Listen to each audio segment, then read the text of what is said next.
semuanya, perkenalkan nama saya Putu Manik Wareka Putri atau kerap disapa Manik, nomor absen 42 dari kelas 11 A2.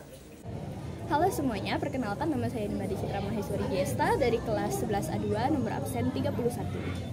Perkenalkan nama saya Ida Bagus Widya Gastia Damar Acarya, absen 18 dari kelas 11 A2. Perkenalkan, nama saya Putu Teja Meta Maiswara dari kelas 11 A2, absen 43. Perkenalkan, saya atas nama Ida Bagus Revandra Sucirta, absen 19 dari kelas 11 A2. Swastiastu.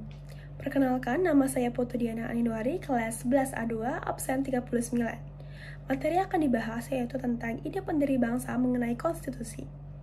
Ide pendiri bangsa mengenai konstitusi merujuk pada pandangan, prinsip, nilai-nilai yang telah diadopsi untuk bisa merancang konstitusi negara. Adapun ide yang mencangkup yaitu tentang sistem pemerintahan, hak asasi manusia, kebebasan, keadilan sosial, supremasi hukum, dan yang terakhir kedaulatan rakyat.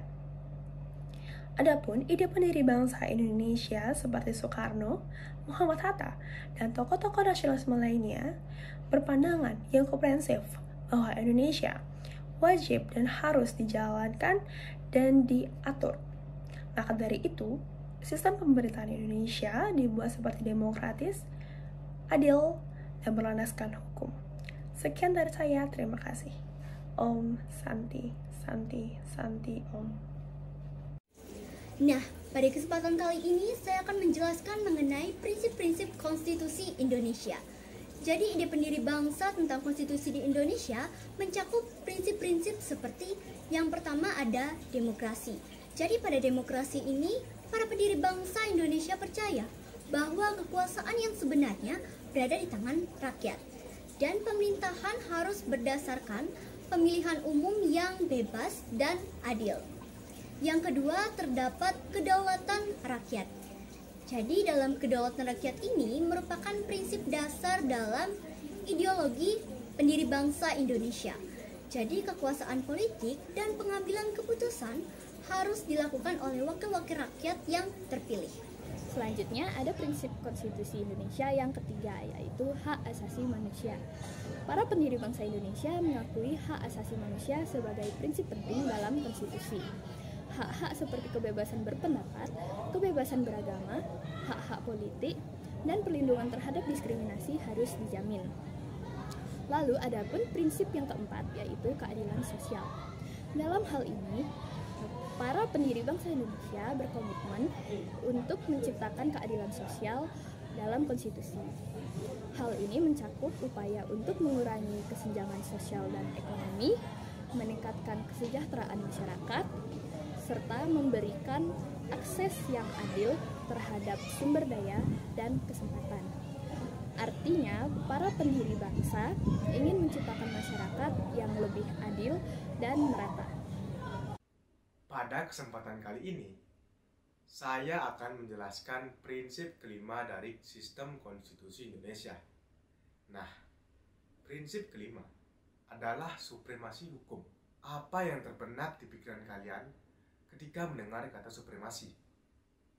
Nah, supremasi dapat diartikan sebagai kekuasaan tertinggi, yang berarti supremasi hukum itu berarti hukum memiliki sifat yang sangat tinggi derajatnya di negara Indonesia, yang membuat tidak ada satupun orang atau kelompok masyarakat yang terbebas dari hukum-hukum yang berlaku. Hal ini tentu sangat penting ditanamkan dalam sistem konstitusi Indonesia karena menjaga tingkat hukum itu sendiri dan sifatnya yang sangat adil. Lalu, prinsip keenam dari sistem konstitusi Indonesia adalah persatuan dan kesatuan. Yang namanya sistem konstitusi tentu harus memprioritaskan persatuan dan kesatuan. Mengingat negara kita adalah negara kepulauan, yang berarti kita memiliki budaya dan tradisi yang sangat amat kaya. Tentu sangat-sangatlah penting untuk menjaga persatuan dan kesatuan agar tidak ada tumpang tindih antara daerah lain. Mungkin sekian dari apa yang saya dapat sampaikan. Saya ucapkan terima kasih. Om Santi, Santi, Santi, Om. Sejarah konstitusi di Indonesia.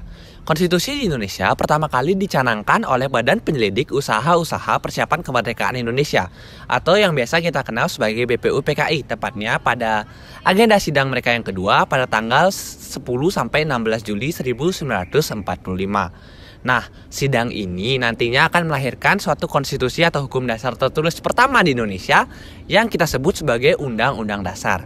Undang-Undang Dasar sendiri nantinya akan disahkan secara resmi oleh Panitia Persiapan Kemerdekaan Indonesia atau PPKI pada tanggal 18 Agustus 1945. Nah, setelah dari kemerdekaan dan juga sidang dari PPKI itu, negara kita bukanlah sebuah negara yang stabil.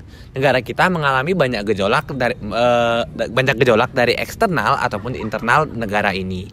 Nah, gejolak yang paling keras dan paling kerasa itu merupakan intervensi dari Belanda pada agresi militer 1 dan juga agresi militer kedua. Sampai akhirnya Indonesia dan Belanda menemukan kesepakatan pada konferensi meja bundar atau KMB yang dilaksanakan di Belanda. Kesepakatan itu adalah Indonesia harus mengubah bentuk negaranya dari sebelumnya negara kesatuan menjadi negara Republik Indonesia Serikat. Nah, karena perubahan bentuk negara tadi, konstitusi yang sebelumnya adalah Undang-Undang Dasar berubah menjadi konstitusi atau Undang-Undang Republik Indonesia Serikat. Nah, Undang-Undang Republik Indonesia Serikat sendiri nggak bertahan terlalu lama, cuman bertahan 1 tahun kurang. Kenapa bisa bertahannya itu tidak terlalu lama? Hal tersebut dikarenakan masyarakat pada saat itu tidak puas dengan bentuk negara serikat dan juga Undang-Undang Republik Indonesia Serikat.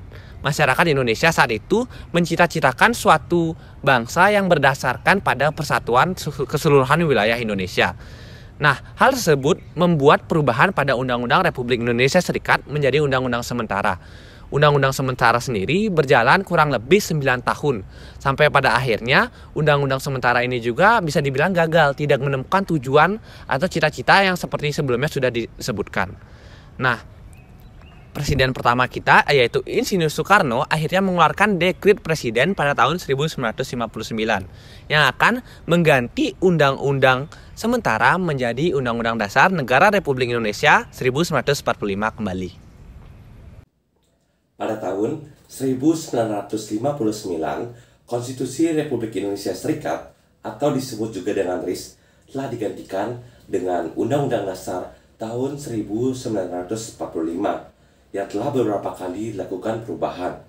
Nah, Undang-Undang Dasar tahun 1945 ini terus digunakan sebagai konstitusi Negara Kesatuan Republik Indonesia hingga sampai saat ini.